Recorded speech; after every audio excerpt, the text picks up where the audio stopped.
fàcil localitzar familiars vinculats a la vintena de palamosins que, com a resultat d'aquests judicis polítics, van ser afusellats. La llista, elaborada per l'Arxiu Nacional de Catalunya, inclou un total de 165 persones de Palamós que van ser represaliades per tribunals franquistes. D'aquestes, una vintena van ser sentenciades a mort i executades. Quina barbaritat més gran, quanta gent injustament jutjada, represaliada i assassinada.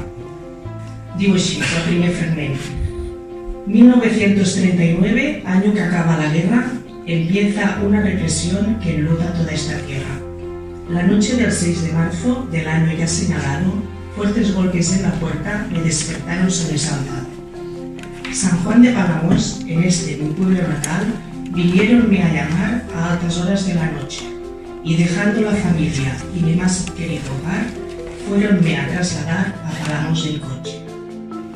Esposa e hijas queridas, tenid para siempre presente que de lo que se me acusa soy completamente inocente.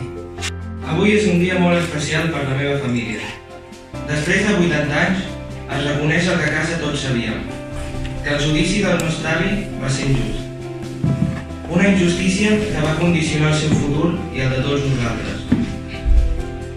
Condemna a mort, deia la sentència, amb tot un seguit de mentides i falsedats sobre la seva persona que amb aquest certificat queden, en certa manera, suprimides.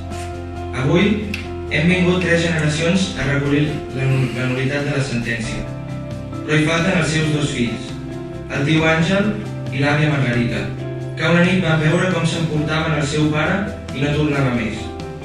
Ells, com nosaltres, estarien orgullosos de que per fi es faci una mica de justícia. Avui persistim en fer l'atavi contra la nit del Minotaure. Avui persistim en fer l'atavi contra la nit del Minotaure.